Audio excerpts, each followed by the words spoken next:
Video शुरू करने से पहले आपको बता दें कि यदि अभी तक आपने हमारे चैनल को सब्सक्राइब नहीं किया है तो अभी कर लें और साथ में नोटिफिकेशन घंटी को भी दबाएं ताकि हमारी वीडियो सबसे पहले आप तक पहुंच सके। बंधुओं, भक्ति एक बड़ी घटना है। निज धर्म इसे प्रेम का तीसरा रूप कहता है, क्योंकि भक्त कभी कुछ नहीं कहता। हां, संसारिक लोग, वासनाओं से भरे लोग, कामनाओं को पालने वाले लोग किसी भी मंदिर में हो, वे कुछ ना कुछ मांगते दिखाई पड़ते हैं। भक्त कभी कुछ नहीं मांगता।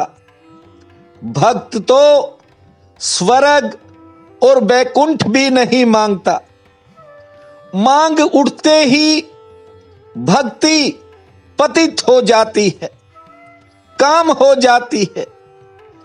अगर उतना ही दिया जितना परमात्मा देता है तो भी भक्ति नहीं है।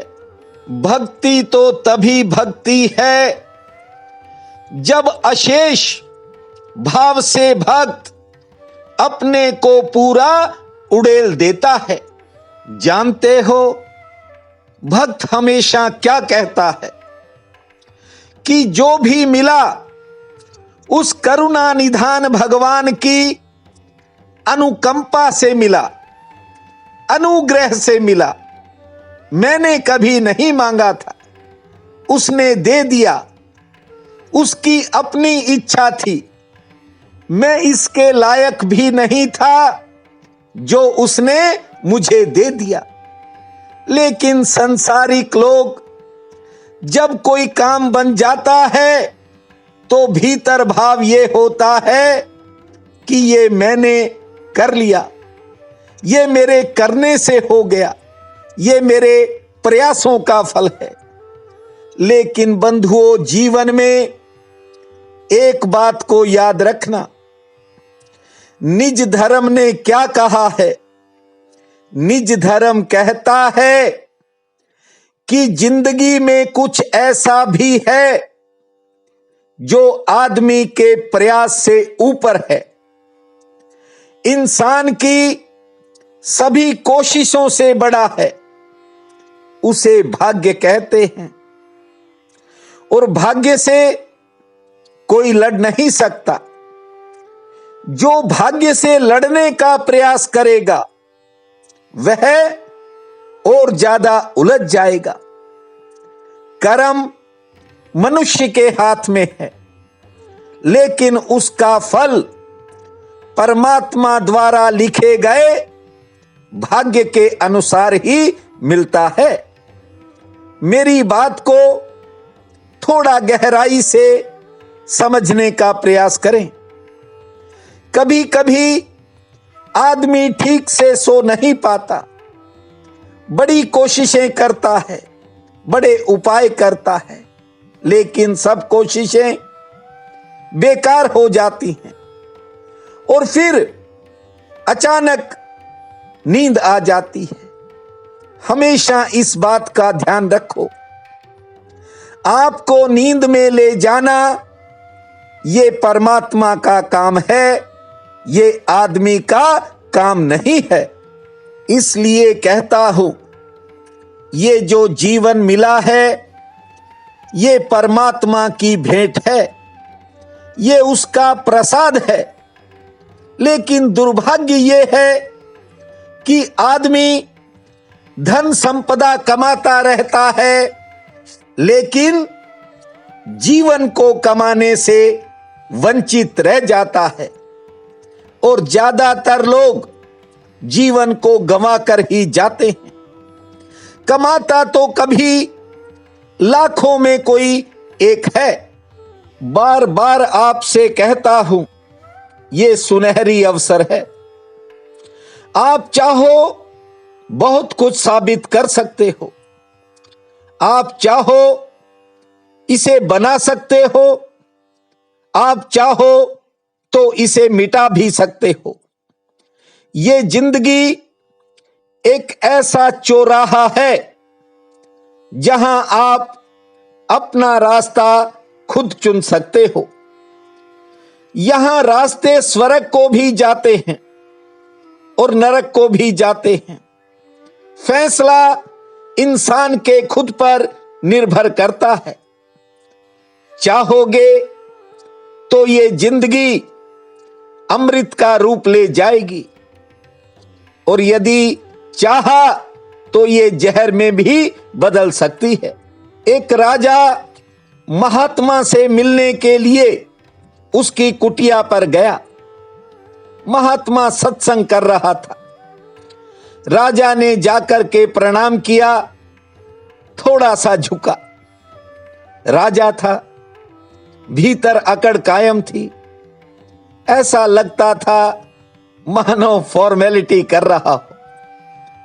थोड़ी देर बाद महात्मा ने सत्संग समाप्त किया और पूछा कि आपके यहां आने का क्या कारण है। राजा ने कहा कि बहुत दिनों से एक प्रश्न मेरे मन को घेरे हुए है और आज मैं बड़ी उम्मीद से आपके पास आया हूं। मैं इस प्रश्न से बड़ा परेशान हूं और मुझे उम्मीद है कि आप मेरे प्रश्न का उत्तर देकर मुझे तृप्त कर दोगे। महात्मा ने कहा, हे राजन, बेकार की बातों को छोड़ो, आप सीधा सीधा प्रश्न करो। जो भी बात करनी है सीधी करो।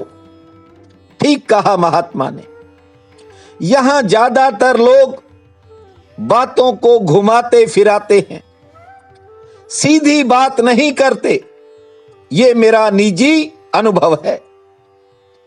महात्मा ने कहा, आप सीधा प्रश्न पूछो, बेकार की बातों में वक्त को जाया मत करो। थोड़ी देर बाद राजा एक बार तो महात्मा की बात सुनकर सुन्न खड़ा हो गया। उसे बड़ा आश्चर्य हुआ कि ये किस लहजे में राजा के साथ बात कर रहा है, क्योंकि ऐसे वाक्य राजा के सामने कभी किसी ने बोले नहीं थे। राजा मन ही मन थोड़ा अपमानित भी हुआ, लेकिन उसे लगा कि महात्मा बड़ा है, बड़ी बात कर रहा है, सच कह रहा है। महात्मा ने फिर कहा कि राजन, आप चुप क्यों हो? बोलो, क्या प्रश्न है आपका? राजा ने कहा कि मैं ये जानना चाहता हूं कि नरक कहां है और स्वर्ग कहां है, और मृत्यु के बाद मुझे नरक मिलेगा या स्वर्ग मिलेगा। ये बात मेरे मन में छाई रहती है। महात्मा ने पहले तो अपने शिष्यों की तरफ देखा और फिर कहा कि इस मूर्ख को राजा किसने बना दिया। महात्मा ने कहा कि कभी दर्पण में अपना चेहरा देखा है? ऐसे सवाल पूछते हो। तुम अपने आप को भले ही राजा समझो, लेकिन सच्चाई यह है कि तुम्हारी औकात एक भिखमंगे के जैसी है। जब महात्मा के तीखे शब्द उस राजा के कानों में गए, आप समझ सकते हो राजा का क्रोध तीसरे आसमान पर चढ़ गया और एक क्षण भी नहीं लगा, मयान में से तलवार राजा ने निकाल ली और कहा कि तेरी गर्दन धड़ से अलग करने का लगता है समय आ गया। उसके इस एक्शन को देखकर महात्मा जोर जोर से हंसने लग गया। उसने अपने शिष्यों से कहा, लो खुल गया नरक का द्वार। महात्मा को हंसते देख राजा ठिठक गया। उसकी बात ने राजा के गहरी चोट कर दी। लो खुल गया नरक का द्वार। ये बात राजा के हृदय में एक तीर के जैसे लगी। अगले ही क्षण राजा ने अपनी तलवार वापिस म्यान में रख ली और महात्मा के चरणों में झुक गया। जब आया था तब झुकने का ढंग कुछ और था, लेकिन अब दिल आत्मा से झुक गया। कोई औपचारिकता नहीं, कोई फॉर्मेलिटी नहीं, आत्मिक भाव से राजा झुक गया। जानते हो महात्मा ने क्या कहा? महात्मा ने कहा कि अब खुल गया स्वर्ग का द्वार। बंधुओं, स्वर्ग हो या नरक, ये जीने की शैली है, जीने का ढंग है। चाहो तो नरक चुन लो और चाहो तो स्वर्ग चुन लो। आदमी थोड़ी देर पहले नरक में था, लेकिन आंख खुली तो स्वर्ग में था। द्वार खुल गए स्वर्ग के। राजा के जैसी घटना हर दिन आदमी के जीवन में घटती है। बंधुओं, कुछ बातें पशु पक्षियों की समझ से तो परे होती हैं, लेकिन मनुष्य समझ सकता है। इसलिए सभी वेद शास्त्रों में मानव शरीर का, मानव जीवन का गुणगान होता है। मैं समझ सकता हूं जीवन में धन कमाना भी जरूरी है, साधन होने ही चाहिए, लेकिन उसे इकट्ठे करते चला जाना ये पागलपन है। कोई कितना भी इकट्ठा कर ले, आखिर एक दिन सब यहीं छूट जाता है। इसलिए निज धर्म के 27वें सूत्र में एक बात कही गई है, आप कार्य करो, कर्म करो, कितना भी कमाओ, लेकिन उसमें से थोड़ा बहुत पुण्य में लगाओ। जानते हो यह सूत्र इतना कीमती क्यों है? क्या कहा कि भले कितना ही कमाओ, लेकिन थोड़ा सा पुण्य में लगाओ, क्योंकि एक छोटी सी दुआ मिलने से आदमी के बंद दरवाजे भी, भाग्य के जो बंद दरवाजे हैं वे भी अपने आप खुलने लगते हैं। आज मार्गशीर्ष कृष्ण पक्ष की अमावस्या है। इसे सोमवती अमावस्या कहते हैं। उठते ही अपने पूर्वजों का ध्यान धरने के बाद धरती मां को प्रणाम करना, 5 बार लंबी श्वास लेने के बाद 10 बार ताली बजाना, सूर्य नारायण भगवान व पीपल देवता को जल अर्पित करना, भोजन और वस्त्र का दान यथाशक्ति करना, दोपहर में किसी पशु को रोटी खिलाना और शाम के समय भोलेनाथ के सम्मुख एक दीपक जलाना। ओम पितृभ्यो देवेभ्यो नमः। भूमा पितृभ्यो देवेभ्यो नमः।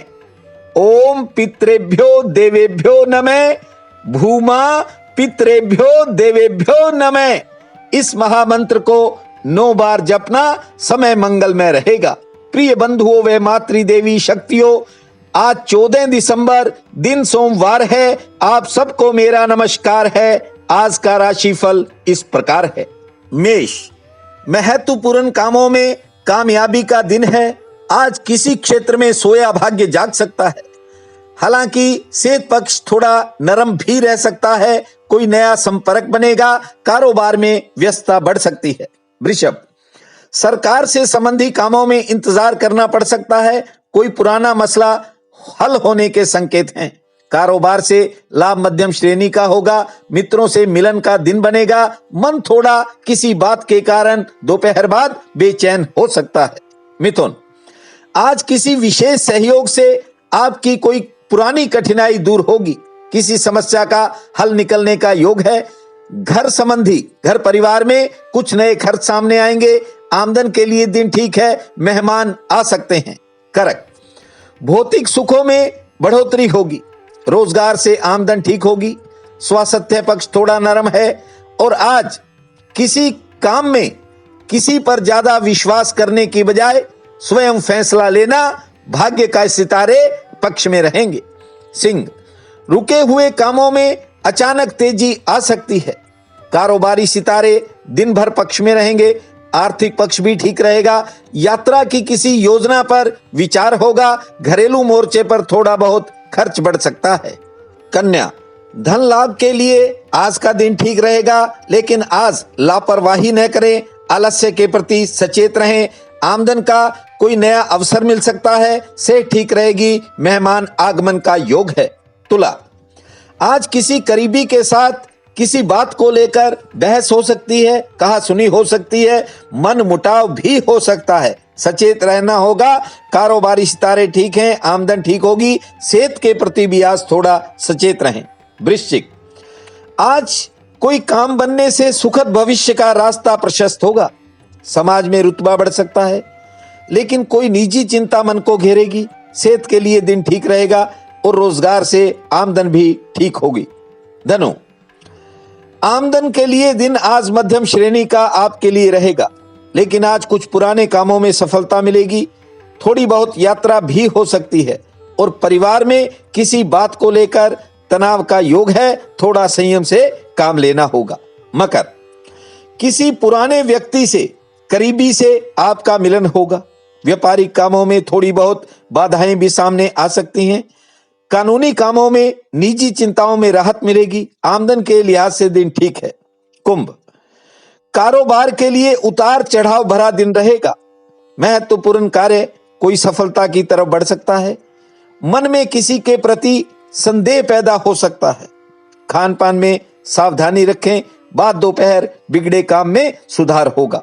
मीन, आज आपको चौतरफा सहयोग मिलेगा और उसके कारण रुके हुए काम आगे बढ़ेंगे और बिगड़े कामों में सुधार का योग है।